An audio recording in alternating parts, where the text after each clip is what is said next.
एक वकील के मकान पर बुलडोजर चलाना योगी सरकार को पड़ गया भारी। सुप्रीम कोर्ट ने कहा कि यह आर्टिकल 21 मतलब right to life and liberty का उल्लंघन है।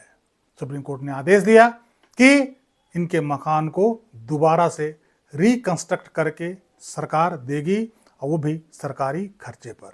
क्या है पूरा मामला, आज हम इस अंक में इसी विषय पर चर्चा करने जा रहे हैं। वीडियो को अंत तक देखिएगा और समझने का प्रयास कीजिएगा कि आखिर सुप्रीम कोर्ट ने ऐसा आदेश क्यों दिया। नमस्कार, इस अंक में आप सभी का बहुत बहुत स्वागत है। सुप्रीम कोर्ट में एक याचिका दायर किया गया जिसमें एक एडवोकेट थे, एक प्रोफेसर थे और 3 अन्य लोग थे। मामला 2021 का है। इसमें इन लोगों ने कहा कि हमारा मकान को योगी सरकार ने बुलडोजर से गिरा दिया है।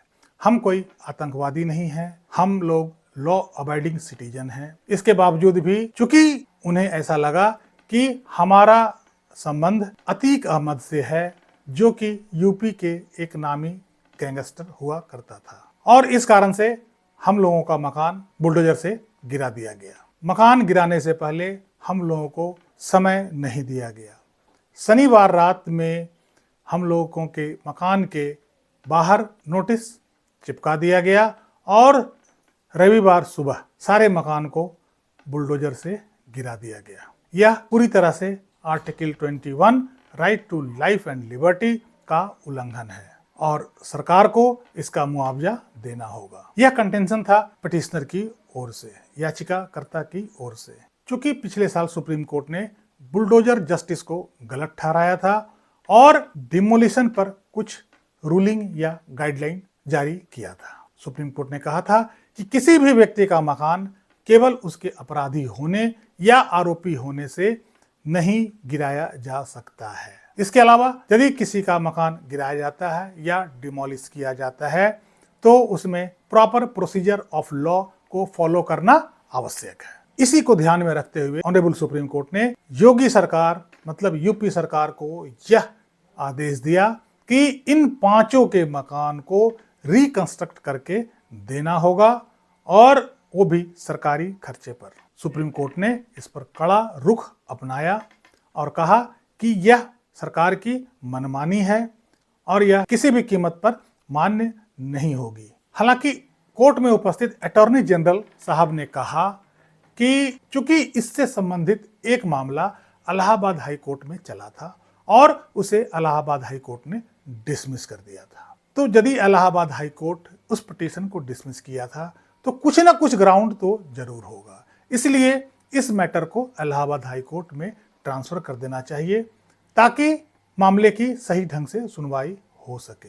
लेकिन इसमें याचिकाकर्ता की ओर से कहा गया कि इलाहाबाद हाई कोर्ट ने हमारी प्ली को बिना सुने याचिका को डिसमिस कर दिया और हमें सुनने से ही इनकार कर दिया था। ऐसे में ऑनरेबल सुप्रीम कोर्ट ने कहा कि नहीं, यह मामला ट्रांसफर नहीं किया जाएगा और इस मामले की सुनवाई इसी कोर्ट में होगी। और सुप्रीम कोर्ट ने योगी सरकार को 5 मकान को रिकंस्ट्रक्ट करने का आदेश सुना दिया। अब हम जानते हैं कि इस केस का तथ्य क्या है, इस केस का बुनियादी तथ्य क्या है और किस कारण से इलाहाबाद हाई कोर्ट ने याचिकाकर्ता द्वारा फाइल्ड किए हुए केस को डिसमिस कर दिया था। क्योंकि इलाहाबाद हाई कोर्ट में भी याचिकाकर्ता ने ही अप्रोच किया था और इलाहाबाद हाई कोर्ट ने उस केस को डिसमिस कर दिया था। तो आइए देखते हैं कि किस कारण से यह केस डिसमिस हुआ था। दरअसल जिस जमीन पर ये 5 मकान बने हुए थे वो एक सरकारी जमीन थी और उनको 1906 में 90 साल की लीज पे सरकार से इन लोगों को दिया गया था। मतलब 1995 में इनका 90 साल का लीज टर्मिनेट हो जाता है, जो सरकार से इनको 90 साल का लीज मिला था। इसके बाद इन्होंने कई बार कंसर्न अथॉरिटी को अप्रोच करने की कोशिश की कि यह लीज दोबारा से रिन्यू हो जाए, लेकिन सरकार ऐसा करने से मना कर दिया। जो कंसर्न अथॉरिटी था वो ऐसा करने से मना कर दिया कि अब ये लीज दोबारा रिन्यू नहीं हो सकता है। कायदे से यह जमीन अब सरकार की थी और सरकार नहीं चाहती थी कि यह दोबारा लीज पे हम किसी को दें। तो मुख्य तौर पर अब इस जमीन पे जो मकान बना हुआ था वो सरकारी ज़मीन पे बना हुआ था और जो कंस्ट्रक्शन था वो पूरी तरह से इल्लीगल था। 2015 में भी इन लोगों ने कंसर्न अथॉरिटी के पास अर्जी लगाई थी इसे दोबारा रिन्यू करने के लिए, लीज को बढ़ाने के लिए, लेकिन अथॉरिटी द्वारा उस समय भी इस एप्लीकेशन को खारिज कर दिया गया। 2017 में दोबारा एप्लीकेशन लगाया गया इस लीज को रिन्यू करने के लिए, इसे बढ़ाने के लिए, लेकिन 2019 में इस एप्लीकेशन को दोबारा खारिज कर दिया गया।